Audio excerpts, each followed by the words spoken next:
The Dodge Dart 2013 to 2016. Today we're going to be talking about the Dodge Dart and why it got cancelled and why it had so much potential and could have been a really good car in its class.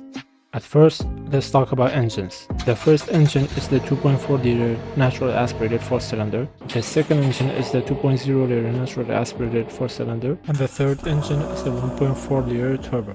Both the 1.4 liter turbo and the 2.0 liter naturally aspirated had 160 horsepower, but the 2.4 liter naturally aspirated had 184 horsepower. And as for the transmissions, the Dodge Dart came with 3 transmission options: the 6-speed manual transmission, the 6-speed automatic, and the 6-speed dual dry clutch. The Dart only came in front-wheel drive, and the 0 to 60 times on the 1.4 liter is 8.9 seconds. On the 2.0 liter is 9.9 seconds, and on the 2.4 liter is 8.2 seconds. On the exterior, the Dart looked very good. I think to me, the looks are way more futuristic than its competitors at the time. It came with optional hoods, optional wheels. An option that they didn't make a really good choice on, in my opinion, is the back LED light, which in the base models, it didn't come with the back LED light.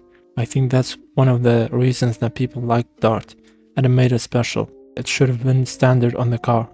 Also, it came with 5 different trim levels: the SE, the SXT, the Limited, the Aero, the GT. The GT was the highest and the SE was the lowest. I personally think that Dart looks very good on the exterior. With all the new cars that are introduced today, the Dart looks actually very special compared to the new ones. And also, at the time, compared to its competitors, me personally, I think it looked way better than its competitors. And many people say that the Dart was actually more of a baby Charger than an actual Dart. And one of the things that's quite special in the Dodge Dart is the back LED light. The back LED light looks like the one on the Charger, so many people mistook the Dart for the Charger from afar. And that's mostly it for the exterior of the Dodge Dart. On the interior, the Dart was comfortable, stylish, and had a lot of space. Inside the cabin was fairly quiet. It had a reasonable size touchscreen and 2 gauge clusters, a normal one and a digital one, light around the gauge cluster and dashboard, and many storage spaces. The dashboard was also driver focused, which is a design that I really like.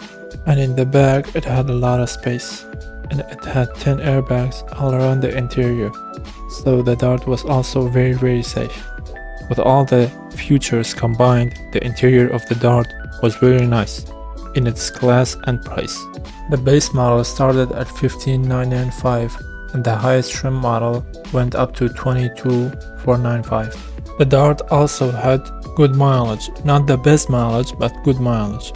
On the 1.4 liter, 27 city, 39 highway.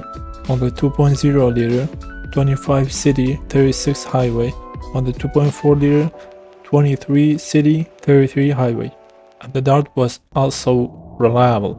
Compared to its competitors, not the most reliable, but it was very reliable. With all this information, the Dart was very good. In all its classes, it was decent. It had decent mileage, it was reliable, it had a fair price. The exterior and the interior both looked good. The interior was comfortable, and people overall really liked the car. Even though it was a little bit underpowered, but people still loved it. It didn't have major issues from the factory. It went up to plus 100,000 miles and more. So what made the Dart fail? What made the car get discontinued?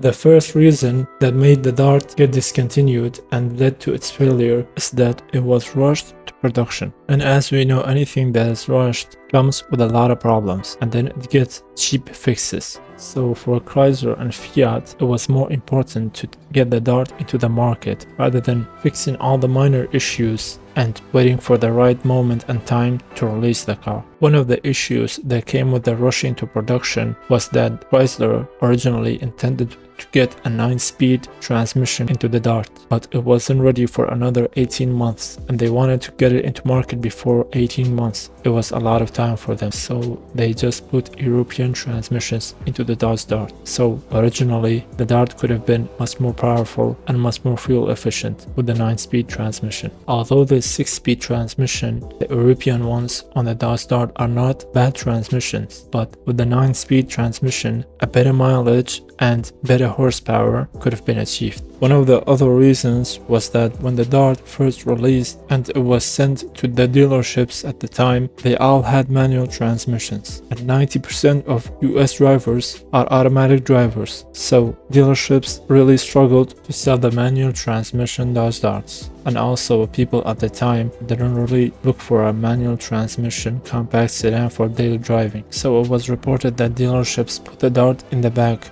because of lack of interest and sales.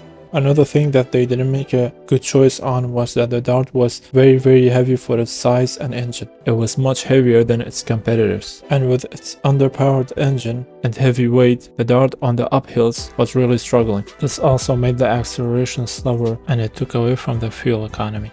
Another reason was that the compact sedan market was a really competitive market, so people really didn't know the Dodge Dart. And as they went to the dealerships, the Corollas, the Hondas, the Chevy Cruzes, Fords, they all had a history of being a compact sedan and a decent one. The Dart was very new in the aspects, so people really didn't trust the car yet. All the other compact sedans had a history and were known amongst the people, and the Dart was very new and it couldn't compete as much. Another reason for the Dart getting cancelled was that the Dodge brand was known for high performance and high power cars like the Charger and the Challenger, and the Dodge brand didn't have a history for compact sedans. The last recent compact sedan they made was the Dodge Neon, and the Neon was powerful, and people expected the Dart to be as powerful or even more powerful than the Dodge Neon, but it wasn't. And also, people, when they heard that the Dodge Dart was gonna get back into the market as a new compact sedan, the Dart wasn't the old classic muscle car Dodge Dart, and it wasn't the fast compact sedan like the Neon SRT4, and people were somewhat confused. And with all those issues combined and the poor decision making,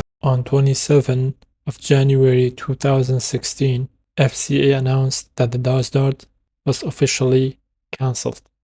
And on September 2nd, 2016, the production of the Dodge Dart was officially ended. So with all that said and done, the Dart wasn't a bad car in general. It was the decisions that were made by the FCA that killed the car. In my opinion, if they based the Dart on the Neon and made it the new Neon, it would have sold much better. And with the SRT model and a compact sedan fuel efficient model, they would have reached much more customers. One other thing that I want to mention is that the Dart SRT4 was originally planned for production starting in December 2016 based on the 2014 5-year plan of the FCA. However, due to the car getting cancelled, the SRT4 version never made it and was also cancelled with the car. And so this is the story of the Dodge Dart. In my opinion, if they made better choices on engines and transmissions and waited for the right time to launch the car and build a customer base for it, the Dart could have had much more customers and could have been much more successful than it was. If they had launched the SRT4 version earlier, it could have been sold to the people who liked the Neon and looked for power in compact sedans. The Dart's body was aerodynamic, and with a 4-wheel drive system, it could have competed with a lot of other high-powered compact sedans. To me, the Dart had so much potential. With the way the Dart looks on the exterior, it looks like a really fast car. But on the insides, it's powered by little engines and little horsepower. If the Dart had an all-wheel drive system and a SRT version with a better engine, or even maybe a V6 engine option like the Chrysler 200, it would have been a really powerful compact sedan compared to the 2.4 liter, which only adds 24 horsepower and is really bad on gas compared to the 2.0 liter and the 1.4 liter. To me, the Dodge Dart was much better than the cars that Dodge is producing right now, like the Hornet and the new Challenger. So yeah, it's really sad to see a good looking car get cancelled with poor decision making that has so much potential to be a much better car and could have competed with a lot of other powerful compact sedans. Yeah, see ya.